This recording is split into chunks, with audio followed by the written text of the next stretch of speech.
bienvenue avec nous au cœur de Pézenas, c'est la ville-étape cette semaine du super-héros. Nous sommes au cœur de l'ancienne ville qui a tant d'histoires à partager et à nous livrer. Nous sommes devant la maison des métiers d'art, c'est l'ancienne maison consulaire qui a été bâtie pour une partie au XVIe siècle, pour l'autre partie au XVIIIe. Et aujourd'hui, c'est ce qui fait la renommée de cette ville, une ville d'art et d'histoire, d'artisans d'art renommés bien au-delà du département de l'Hérault. Alors nous allons cette semaine dans le super-héros que vous pouvez suivre tous les jours entre midi et 13h, vous raconter un peu de cette histoire, accueillir celles et ceux qui nous montreront leur attachement à cette commune. Alors je vous dis à très très vite, en images avec Willy Saltel pour nos reportages chaque jour sur le Facebook de France Bleu Hérault et sur Happy-TV, et puis donc tous les jours à la radio sur France Bleu Hérault entre midi et 13h. Je vous laisse parce que ma curiosité m'emmène à l'intérieur de la maison des métiers d'art de Pézenas. A très vite.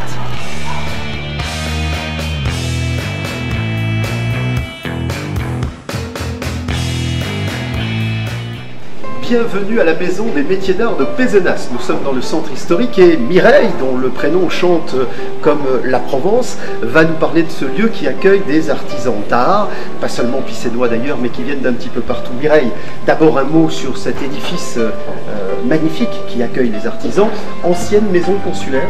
Absolument, ancienne maison consulaire. Toutes les villes du sud de la France autrefois étaient gérées par des consuls. On dirait aujourd'hui un hôtel de ville, puisque les consuls avaient le même rôle qu'un maire et des conseillers municipaux aujourd'hui, donc un rôle politique très important, et du coup un bâtiment public, le bâtiment public le plus important et le plus riche de la ville. Ça, c'est le lieu. Et ça se voit dedans et dehors par la façade évidemment. Nous allons entrer dans une autre petite pièce et découvrir encore d'autres œuvres, puisque ici même on accueille des artisans d'art, des gens qui ont un savoir-faire extraordinaire. Exactement, alors ce sont des gens qui viennent de toute la France, qui font partie d'un syndicat, d'un regroupement de créateurs qui s'appelle les Ateliers d'Art de France. Et donc nous avons ici toutes sortes de métiers représentés, de matériaux, de savoir-faire, avec des objets qui changent, qui circulent tous les 3 mois, afin d'en montrer le plus possible. Et moi je pense qu'il y a une bonne idée, c'est de venir visiter tout simplement, puisque c'est ouvert une grande partie de l'année. Merci Mireille. C'est ouvert même toute l'année. Toute l'année. Merci Mireille pour cette visite guidée. Vous nous retrouvez sur France Bleu Hérault chaque jour de midi à 13h pour l'émission du Super Héros, qui s'installe donc toute la semaine du côté de Pézenas. Et je vous en promets d'autres, on découvre des endroits vraiment insoupçonnés parfois. Merci en tout cas Mireille. À bientôt. Avec plaisir, merci à vous.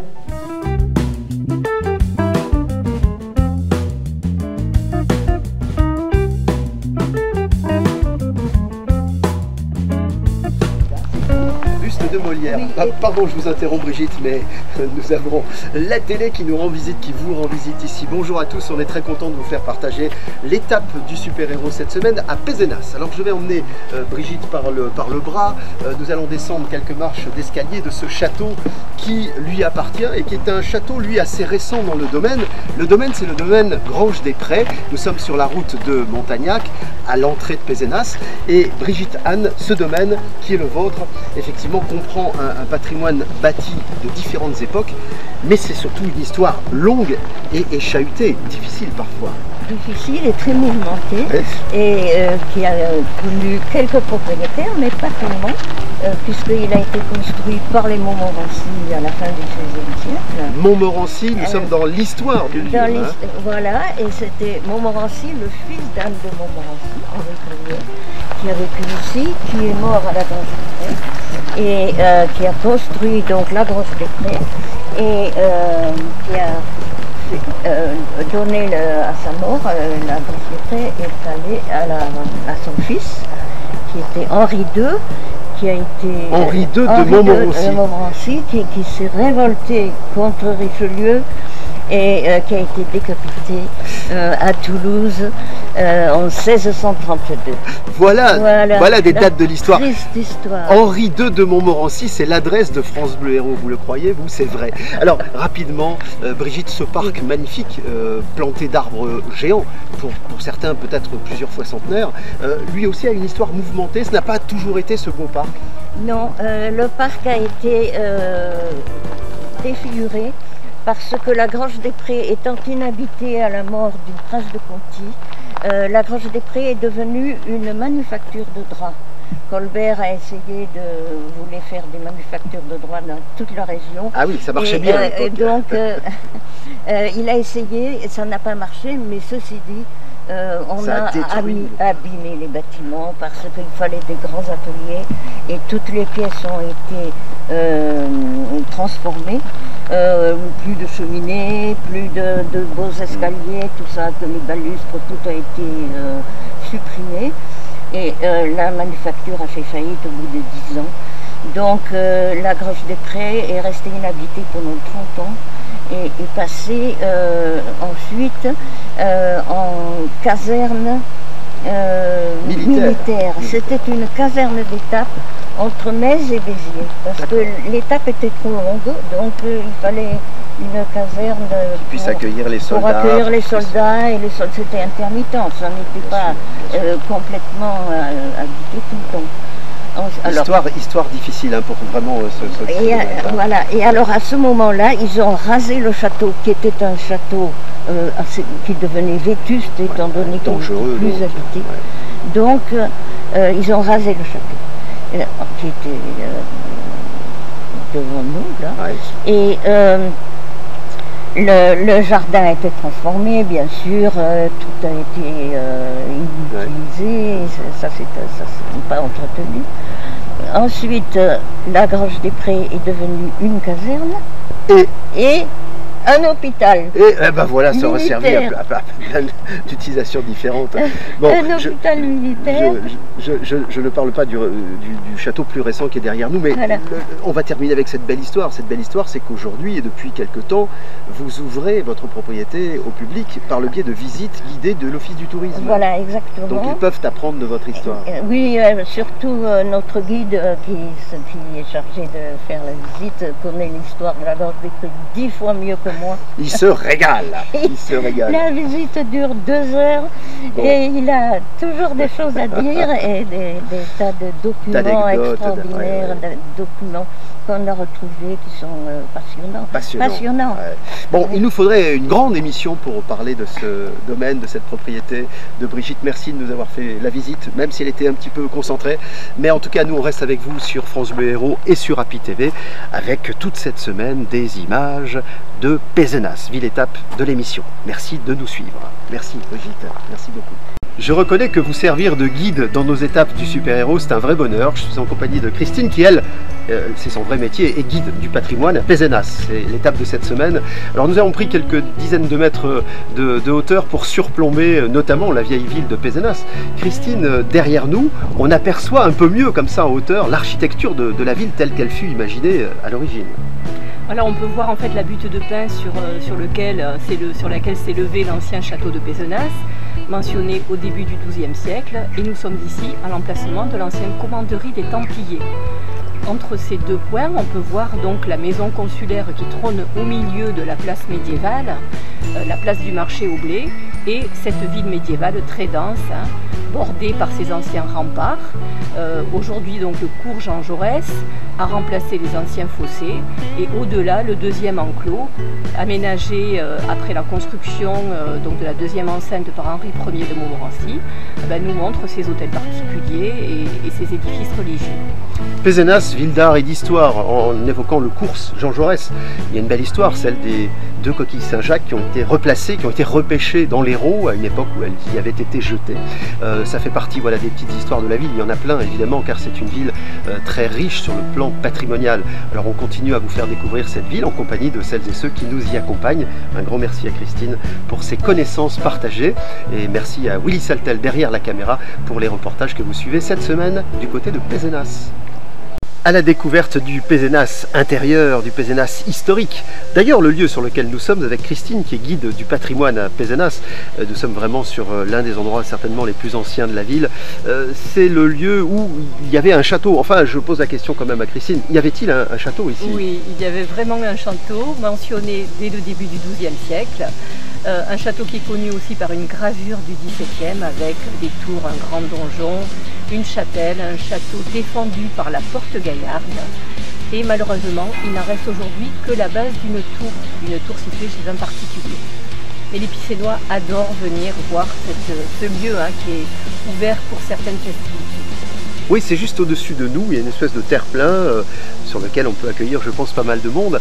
Et alors, autour de nous, des portes. Il en est beaucoup à l'intérieur d'un musée qui rassemble quelques-unes de ces portes les plus anciennes de la ville. Et puis, il y a surtout celle qui est à nos côtés, cette porte qui illustre en fait matériellement l'endroit où elle devait être au début, au château, mais c'est pas tout à fait le cas. Hein, non, en fait, c'est une porte du 19e siècle qui a été mise en place par le propriétaire de l'époque, M. Morel, qui avait les mêmes initiales qu'Henri de Montmorency, le gouverneur du Languedoc, qui habitait ici, Henri Ier de Montmorency, qui a fait construire la deuxième enceinte de la ville, mais aussi la Grange des Prés. Et donc cette porte évoque une construction militaire avec ses mâchicoulis, sa bretèche centrale qui permettait donc de défendre la porte. Vous voulez en savoir un petit peu plus sur la ville de Pézenas, rendez-vous sur France Bleu Héros et sur API-TV. On vous promet de belles images et surtout de belles histoires dans cette ville de tradition et d'art magnifique qui accueille l'émission du super-héros. Et nous en sommes ravis. Merci beaucoup Christine et à très bientôt. Merci à vous. Il est vrai que nous ne manquons pas de lieux à vous faire découvrir ou à redécouvrir à Pézenas. La ville est riche d'art, d'histoire, mais nous avons choisi le théâtre de Pézenas parce que son histoire est assez particulière. Frédéric, qui s'occupe de la culture à la ville de Pézenas, nous en fait le portrait en quelque sorte, en tout cas l'histoire. L'histoire vieille de plusieurs décennies, mais qui nous donne aujourd'hui un véritable écrin pour le spectateur qui vient assister au spectacle, au théâtre ou musique, comme c'est le cas aujourd'hui en ce moment. Alors l'histoire de ce lieu remonte à quand, Frédéric? Alors l'histoire de ce lieu remonte au XVIe siècle, c'était une ancienne chapelle, la chapelle des pénitents noirs. À Pézenas, il y avait la chapelle des pénitents noirs, la chapelle des pénitents gris, la chapelle des pénitents blancs et la chapelle des pénitents bleus. Ici, c'était la chapelle des pénitents noirs. Lieu de culte alors. Enfin, lieu de culte, absolument. Alors Molière n'est pas venu ici, dans la mesure où Molière est venu bien après. Enfin, il est venu ici peut-être se recueillir, mais il n'a pas joué, puisque le théâtre date de 1804. Et bon, Molière était déjà mort et enterré depuis bien longtemps. Mais voilà. Donc 1804, d'abord un théâtre privé, et à partir de 1857, un théâtre municipal qui a fonctionné avec beaucoup de bel canto, beaucoup de récitals, jusqu'en 1947. Une fermeture pour des questions de sécurité lors de la venue de Marcel Pagnol au moment de l'anniversaire du 50e de l'érection du monument Molière à Pézenas. Alors on entend derrière des musiciens qui jouent, dans le cadre puisque c'est un lieu qui vit avec des résidences d'artistes, et donc là on entend de la musique khmer, cambodgienne qui sont... C'est génial, voilà. On parle de Molière avec la musique khmer. Oui, non mais comme quoi c'est un théâtre aussi en même temps donc, qui rayonne à l'échelle mondiale, même si au niveau européen aussi il est connu et reconnu dans la mesure où il est inscrit sur la route des théâtres historiques au niveau de l'Europe et également au niveau de l'association des théâtres à l'italienne au niveau de l'Europe. Alors ce théâtre il ferme pendant très longtemps. 65 ans. On n'y vient pas, c'est fermé. On n'y va pas, c'est une salle de patronage, ça se transforme un peu en ring de boxe aussi. Ah ouais. Voilà, en garage notamment pour l'animal totémique de la ville, le poulain, qui est gardé ici. Et puis après, sous l'égide du maire de Pézenas, qui décide qu'il faut absolument, puis il y a tout un mouvement moliériste aussi qui pousse à rouvrir ce théâtre. En 2012, après 3 ans de travaux, le théâtre rouvre.